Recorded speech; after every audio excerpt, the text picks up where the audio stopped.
Hindi kailangan ng digman para masira ang isang bansa. Minsan sapat na ang kasakiman. Walang isang kontrabida. Walang isang mastermind. Walang isang raw na biglang bumagsak ang Pilipinas. Antay-antay itong nangyari. Sa likod ng mga pulong political. Sa mga kontratang hindi nakadaingibayan. At sa mga desisyong ginawa hindi para sa bansa, kundi para sa bulsa ng ilan. Ito ang kwento kung paano ang Pilipinas na minsang inasahang maging isa sa pinakamayamang bansa Asia ay dahan-dahang hinina. Hindi ng dayan, kundi ang mismong politikang umangkin sa kinabukasan ng bayan. Have you ever wondered why a country so rich in talent and natural resources can find itself trapped in a cycle of poverty and underdevelopment? Let's talk about the Philippines. Back in the 1950s and 60s, the Philippines wasn't poor. In fact, it was seen as a rising star in Asia. Manila was a bustling financial hub.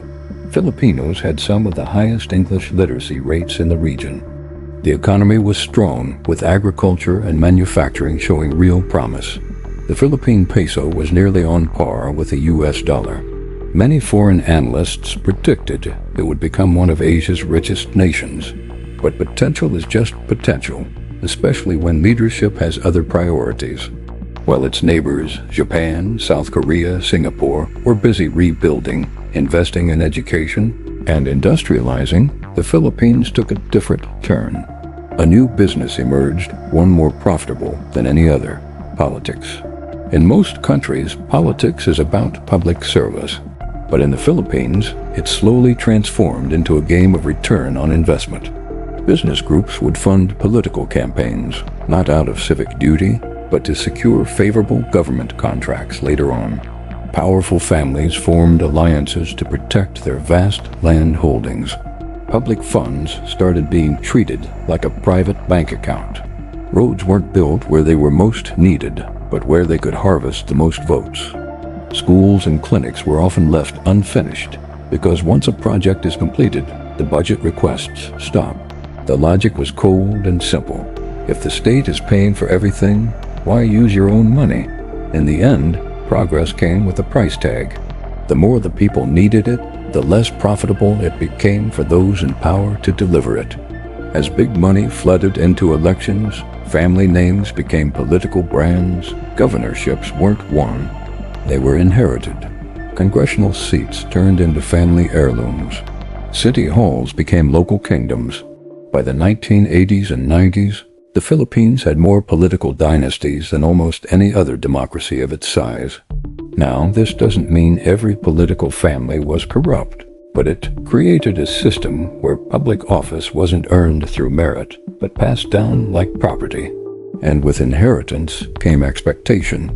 If one generation got rich through politics, the next generation was expected to maintain and grow that wealth. The state wasn't competing with private business anymore. The state asterisk was asterisk the business. So where did all this money come from? It flowed through several pipelines. First, infrastructure projects. Contracts were overpriced, ghost projects were funded, and kickbacks were inflated. Then there were public lands and permits, lucrative deals for land titles. Mining rights, logging concessions, and transport franchises were handed out. Another pipeline was imports and monopolies. Controlling the flow of essential goods like rice, sugar, and fuel created immense wealth for a select few. Government agencies themselves became bargaining chips, handed out to build political coalitions. Even foreign aid and loans, money borrowed in the name of the Filipino people, often ended up benefiting a small circle. Each pipeline redirected wealth not from the rich to the poor, but from the state into private pockets. By the 90s, the Philippines was no longer an emerging industrial nation. It was a country running on money sent home by its overseas workers. As one economist bluntly put it, the Philippines did not run out of money. It ran out of political honesty. This kind of greed has a real, measurable human cost. Every single peso stolen through corruption is a classroom that isn't built. It's a hospital without medicine. It's a road that collapses after one rainy season, a bridge that floods, a farm without irrigation, a soldier without proper equipment. Greed kills, just not always with a bullet.